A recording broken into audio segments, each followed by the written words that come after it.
Grit for the Day. Lived experience from influencers who overcome. With CEO and founder Thomas Lee Johnson. You have a role in my life story, and here's you have several things, but this is one I'll mention now.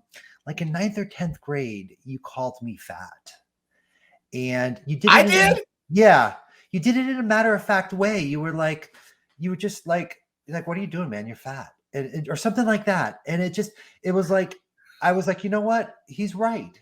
And you know what? I don't want to go through life having people think that of me. So like basically in high, like you were the one who turned the switch, like, oh, I shouldn't be okay being fat. And so then I started, lifting weights, and then I found a boxing gym in college, and I boxed as an amateur. Wow. And it, I knew I never would go to the top of boxing, but just for the whole, sort of my whole life, it's been like just a way to train, and just, I'm not scared of taking a punch. I'm not scared of throwing a punch. One of the great lessons of boxing is just staying calm under pressure, just like, nothing anybody's going to do is going to be as dangerous as Johnny Ghetto Blaster Williams, sparring with Ghetto Blaster, my buddy, but ferocious fighter. And so so anyhow, it's just giving me like this deep tranquility in life. Like I've already been beaten up. This is going to be fine. What happens right now? Yeah. One of the theses for this podcast is influencers who overcome adversity. Yeah. And the idea that everyone has a plan until you get punched in the mouth. Right. Which is the Mike Tyson quote. And if you know how to take a punch and stay calm, right, that's how you know you can stay in the fight and actually win. Yeah, absolutely. Hey, it's good to see you. Welcome to Grit for the Day podcast. I am CEO and founder of AgileImmersive.com, Thomas Lee Johnson. AgileImmersive.com is a transformation strategy firm where we help organizations transform into higher performing versions of themselves. Nick Tampio, who has the grit to take a punch.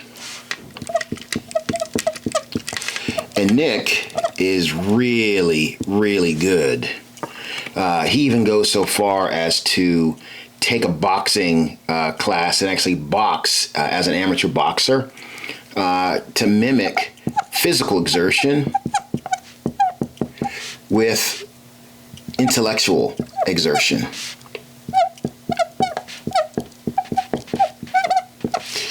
And him doing that allows him to understand both physically and intellectually, you can give a punch and you can take a punch and keep moving forward without being overcome by the discomfort of the punch.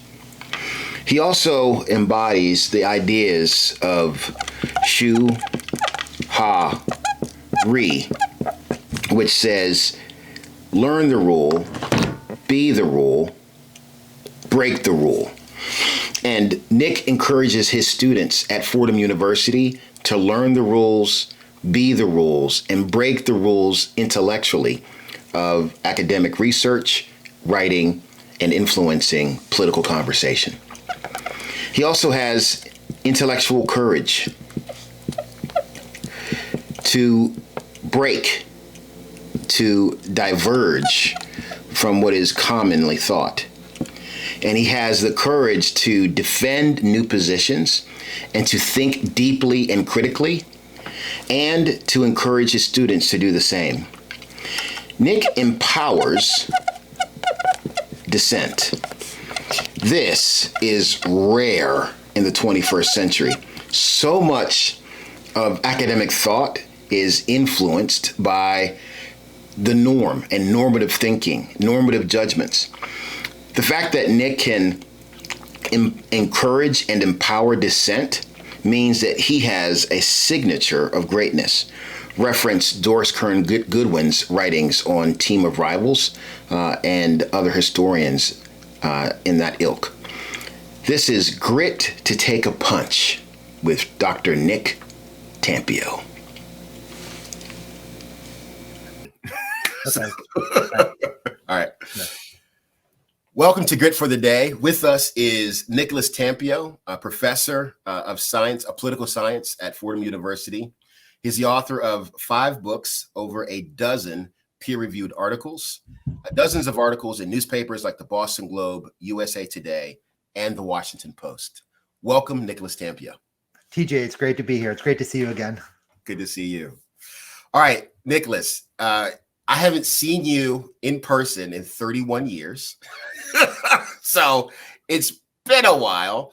We went to Richard Montgomery High School back in the late 80s. What have you been up to, since then? So I went to New College of Florida in Sarasota, and it's a small liberal arts college, and got a great liberal arts education, studied political science, philosophy, sociology, history. I also picked up boxing. And so when I look back at my education, my boxing coach was one of my great professors, and that was real transformative experience in my life. Yeah. Yeah. I went to Indiana University, got my master's degree in political science, went to Johns Hopkins, got my PhD, began an academic career. And then I've been at Fordham University since 2008. And in 2019, I was promoted to full professor. So I'm pretty neat, maybe I could get an endowed chair, but otherwise I'm I've reached the top of my profession, and that's where I am. And personally, I'm married and I have 4 kids, and life is good in Connecticut. Marvelous. What are the ages of your children? 16, 14, 11, 8. And 8, so you have an 8-year-old. Yeah. That's awesome. Yeah, they're 4 boys, and I hear them running above, and that's life with boys. You're just always going to be crashing and banging. So. Oh, absolutely. I also have 4 boys. Hey, so, awesome. Yeah. So I have a 27-year-old. Okay. A 5-year-old, a 4-year-old, and I have a baby on the way. That's awesome, man. That's awesome. So I relate with the 4 boys thing. What we have a picture, and I'll post this picture. We have a picture of you in Mr. Miller's class. Yeah. In 6th grade. What was that like? It's interesting. When you look back, you realize, there was like some anticipation of what was going to happen. Every week in Mr. Miller's 6th grade class, there'd be a current events quiz. So every day on Friday, you would say, okay, who's the Speaker of the House? And then I'd shoot my hand up and no, right? And then they'd say, all right, what major outbreak in world, in war happened today? Ooh, I shoot up my hand, right? and so, I mean, it's crazy when I look back at my life. I've been debating politics, and I've been talking about politics since like my earliest memories. And so, 6th grade, I look at that picture, I see that little kid, nerdy little kid, and I was a patrol, and that was good. And that was a sense of responsibility. So that was a good thing. But talking about current events and reading the newspaper, I was a paper boy in junior high and high school. So there's a little after that picture, but every day, 7th, 8th, early 9th grade, I was reading the newspaper. So, awesome. I could see the trajectory at an early age. Yeah. Yeah. So I also have a picture here of you in is that the Oval Office with President Clinton? Yeah. So my stepfather was a major player in the Department of Veterans Affairs. And so, for one ceremony, he got me an invitation to meet Bill Clinton in the White House. So, awesome. I have an interesting position within political theory that I'm sort of inside and outside of power. So, I like to have connection to DC and to powerful people, but I also think that you do philosophy at the margins, and you have to sort of leave the city and leave common sense and leave familiar territory. But yeah, I met Bill Clinton, and I sort of grew up in the Washington power elite. I just grew up always meeting people, even at Richard Montgomery, we had Steny Hoyer, Representative Steny Hoyer, come to speak. I invited him, and I think he's the longest serving member of Congress right now. Yes, he is. Yeah.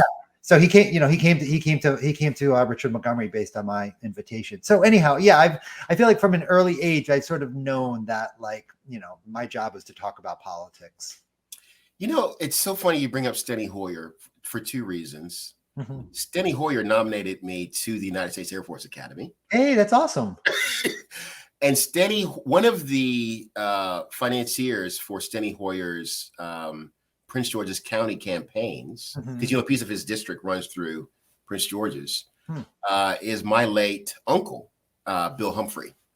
So Steny Hoyer is not my family friend, but a family friend of my Uncle Bill.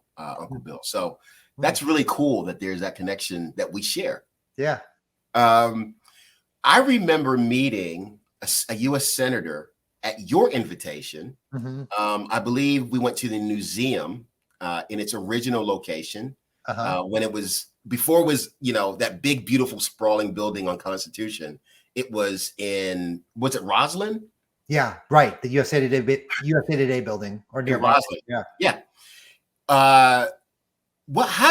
What was your connection to museum and just like that or those early days? Yeah. So what happened is my dad worked for Close Up Foundation, so Close Up Foundation had a connection to museum. So I'm sure I just had some connections and was able to utilize those. Excellent. And so we go from your early life in Washington, and you said political philosophy happens at the margins. Yeah. You like to have a distinction between operating in realms of power versus being on the margins, philosophizing about it. Yeah. How did you arrive at that way of thinking about political philosophy? Yeah, it's a spectrum or a trajectory, and so it's hard to necessarily isolate one moment. But here's one that stood out. I was taking constitutional law in college, and I remember thinking, wow, these are really hard questions. I think the question was about government funding for school buses. Because I was thinking, well, if the government pays for the school buses, then it seems to be violating the Establishment Clause. But if you basically don't help religious families get to their schools, you're violating the Free Exercise Clause. And I thought, this is a really interesting quandary. And then I realized that if I was a lawyer, unless I became a Supreme Court justice, I would just have to do what the people above me told me to think. And I realized, what, actually, I would rather just think for myself. I would rather. Yes. And so, I could have become a politician, maybe, let's not assume anything, but when you're a politician, you kind of have to do what your funders and what the party says. And, sometimes when you get to the top of the political order, you have a sort of realm of discretion, but otherwise you have to follow orders. So just for me, temperamentally, I just said, what, I'll step outside of the political realm. At least, I won't run for office. I won't identify with a political party, and generally in my career, I don't want to be a columnist. I don't want to be too entangled with any political movement. I want to if I can, I want to think for myself. I'm going to write a lot, tell people what I think. Sometimes they'll agree with me. Sometimes they'll disagree with me. Right. But, for me, I just want to think. Yeah. Yeah. Well, in these last, I'd say, and maybe you disagree with me, but in this last decade, from 2012 to right now, American political thought and activism has been so fraught with high polarization and polemics. Right. It's like you thinking for yourself. Yeah. Isn't it is an obstacle that you need to overcome, because there's so many things that want to push you in one direction or the other. Yeah, that's one of the challenges I face as an author commenting on politics is that you don't fit neatly in a box and you confuse a lot of people. But I feel like I've been pretty successful in making arguments and being a good writer and finding ways to break in. So I can give you one example. Last year is that the Biden administration said it was going to call the FBI onto school boards to research school boards. And I started researching it, and I wrote an article in USA Today saying, you got to have a little bit more evidence before you bring the FBI in. That the Biden administration hadn't brought enough evidence to justify bringing in the FBI. So on one level, it's a critique of Biden, but on another level, if you read it, you realize, I'm not I don't identify as a Republican. I don't, I've never said anything publicly about, former president. I don't even want to say his name, if that's all right. So anyhow, it's basically, I've taken a nonpartisan position on a very controversial, heated partisan issue. And, right. somehow I was able to make that argument in the public sphere. Excellent. Excellent. So knowing what we know about this current moment and these last few years, what would you identify as an adversity that you've had to overcome for you to ascend from the assistant professor, adjunct professor, all the layers that you had to ascend through to get to where you are? Yeah. So other people have had kind of adversities that I've been very fortunate not to have. So I don't want to present myself as somebody who got a bad hand in life, because I got a good hand in life. But I would still say that, I'm in a field where it's very hard to succeed. That when I was at Indiana University and then Johns Hopkins University, I was with some very, very bright people who couldn't find a place in academia, who've by and large gone on to do successful things. But in academia, when I was on the job market, there would be, hundreds of qualified applicants, and there'd be a dozen good jobs. Wow. And then, I've published in plenty of journals that only accept 5% of the submissions. Yeah. And it's always, an accomplishment, to something to celebrate when you publish in the Washington Post or the Boston Globe or Eon. So I feel like, academia is a very, very, it's like a slippery pole that it's very, very hard to climb to the top. And I want it to be a slippery pole. I want it to be hard, but if you're going to ask me, I'm proud that I was able to hold on to the slippery slope and, touch the top. Absolutely. Absolutely. That's overcoming. You're an influencer overcoming adversity. So our audience wants to know, Nick, Dr. Tampio, how'd you shore your grip as you ascended that slippery pole? Yeah, well, but boy, that we could go in a lot of different directions. But one great piece of advice I got from my high school guidance counselor, Russell Woodford, and I actually wrote him a letter to thank him for this piece of advice. One thing he told me in high school is, he said, all the energy you spend worrying about a problem, you could use that energy to sort of fix the problem or to overcome the problem. And there've been so many moments in life where I was like, oh my gosh, I've got a deadline. I've got to turn this paper in on Monday. It's Friday night. How am I going to get it done? And then I hear Mr. Woodford in the back of my mind saying, stop thinking about the problem and just start fixing the problem, and just put your head down and keep working. Yeah. And, that advice in my whole life has just keep coming back to me, that, okay, I'm going to be on CNN in 1 hour. I'm not ready, but I've got 1 hour. I'm going to do everything all right, I'm going to read this article. I'm going to read this abstract. I'm going to read these paragraphs. Okay, camera's on. I'm going to do my best job on CNN. Right. So that's part of it. And then, I think that a lot of what happens in our lives, our thoughts, the garden of our thoughts is our body and our heart and our happiness. And yes. So one thing, is I don't drink much alcohol. I went 2 years without drinking any alcohol recently. Now I have a little bit socially, but I mean, just, you want your body strong. I try to do exercise. I'm very fortunate that I'm in a loving, happy marriage with a wife who's just constantly rooting for me and supporting me. And that's awesome. It makes a huge, yeah, no, it makes a huge difference. I mean, Nick Tampio, Gina Tampio, it's sort of like it's one entity. So, so it's my name on the article. It's my name on it's my name on the book. Here's my new book, but we're a team, everything I do, our lives are constantly me chatting with her, hugging her, cooking with her, eating with her, raising children with her. So, it's good to have like intellectual slogans in your head, but I mean, you want to get your life in order. If your life in order, other things tend to follow.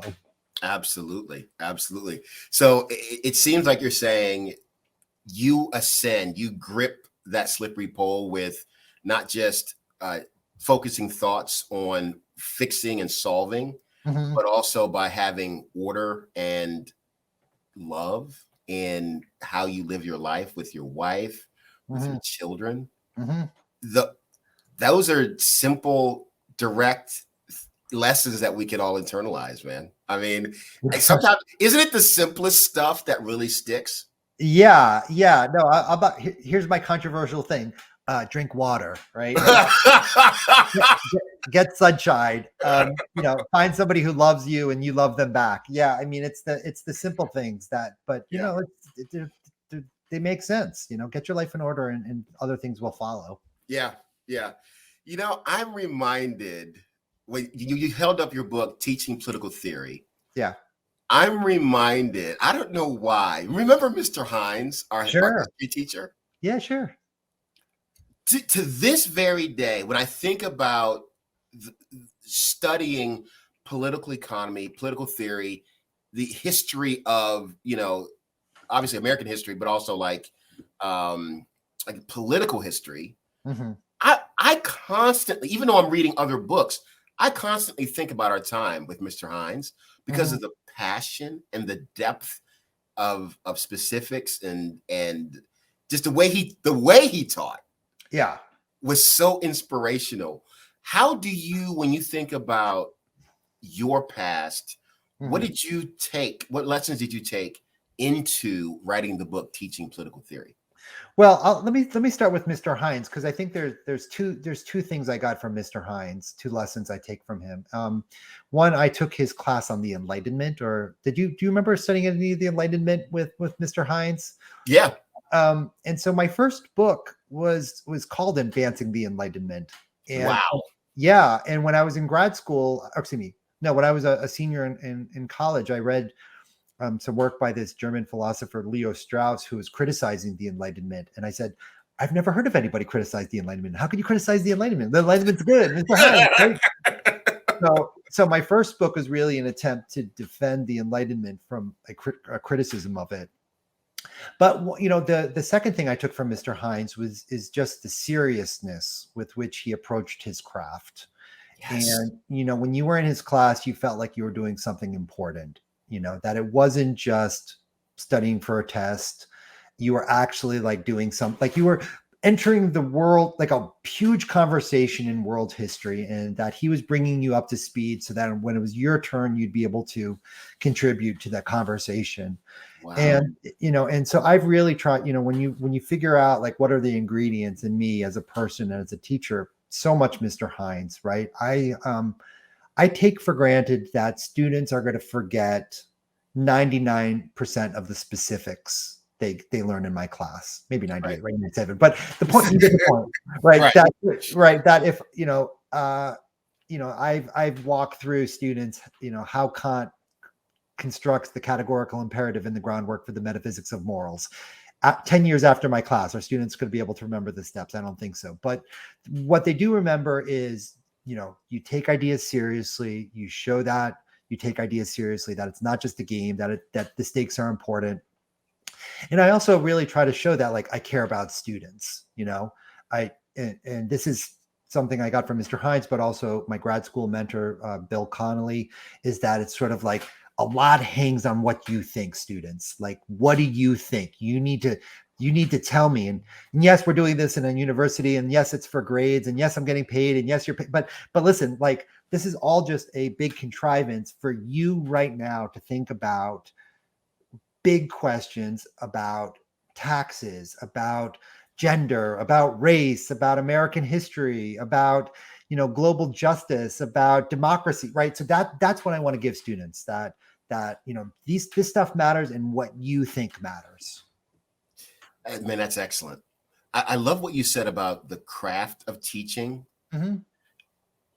I've never thought of professorship Mm-hmm. as a craft. Yeah. Because my professors in college and in graduate school approached us as authoritarian. You better do this or I'm going to fail you. So, okay, taking notes. Don't want to fail, right? Like,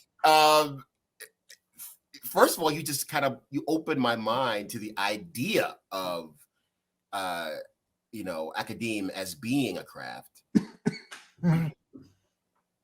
So thank you for that. Second of all, can you talk more about having that open dialogue and inspiring students to actually think for themselves and reinforcing their ideas about the world? Well, when I started college, my mentor, Eugene Lewis, this is my memory. It might not be entirely accurate, but my memory is him grabbing the desk and shaking it and telling me to pay attention. And, he's talking about Plato, and I was drifting off, thinking, just not paying attention. He shook the desk, and he was that old school football player type of yelling. And,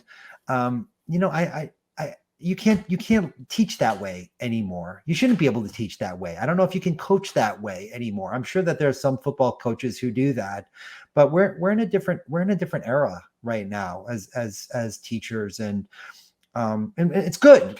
By and large, it's good. Like, I wish sometimes I could push students harder than I do. Sometimes I do. Sometimes I use Eugene Lewis method, but by and large, I don't. And one of my techniques is, I think on my feet with students. And so I think if you go to ratemyprofessors.com, there's like one review that was like, yeah, Tampio's a pretty good professor, but you could tell he was kind of like thinking alongside of us in class. He was learning the material alongside of us. And I want to be like, yes, that's 100% right. That's what I do in class. I say, here's this topic. It's brand new. It's in the news. Let's break into groups of 3 students. You got 15 minutes, do research, come back, tell me what you find. And sometimes I'll say, all right, group A, focus on this side, B, like this, we'll come together and we'll share our knowledge. And so, yeah, that's my style. Knowledge acquisition is an ongoing thing. Politics is not settled. It's not basic math. There are no right or wrong answers. There are better or worse answers. There are more or less convincing answers. There's, I still give grades. I still have high standards, but I want students to feel like, hey, listen, this is like an ongoing thing. And I need to think creatively. I need to do my own research. I need to consider the best objections to my position. So that's what I do in my classes.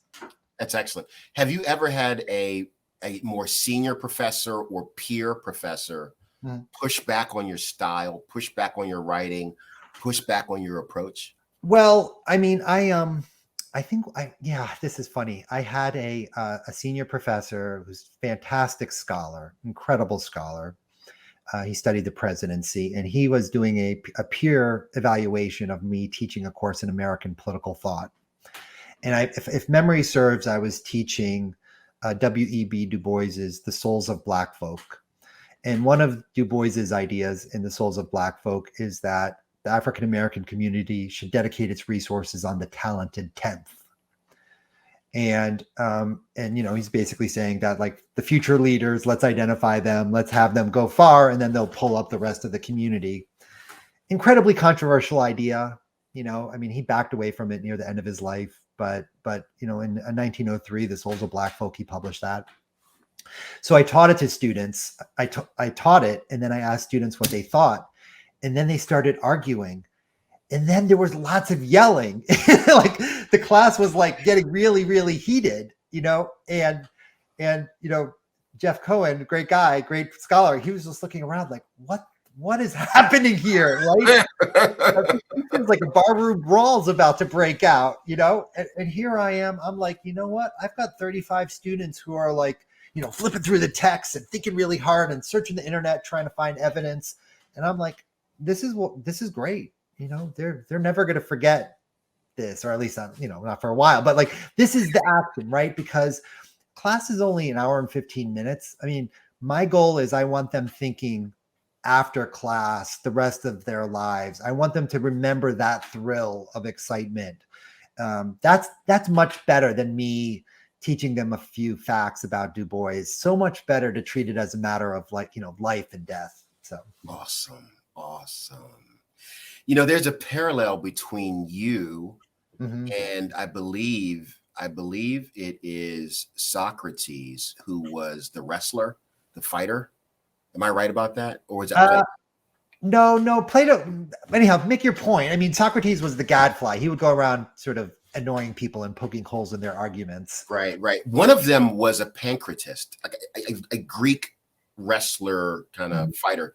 One of the political philosophers were, and he said that in the conflict, in the wrestling itself is a piece of the evolution of argumentation, and the conflict validates the conclusion because the idea stands up under testing. Yeah. No, I love that idea. I mean, the Greek word is agon, contest, and so I mean, the Greek philosophy came up in the same milieu as the Olympics, and there's a lot of competition, and there's a lot of view that competition brings out your best. Thank you for joining us on Grit for the Day podcast. I'm your host, Thomas Lee, TJ Johnson. It has been a delight to spend time with you today. Grit for the Day. Lived experience from influencers who overcome, with CEO and founder Thomas Lee Johnson.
Here's to you, my friend. I hope you find your grit to endure and overcome today.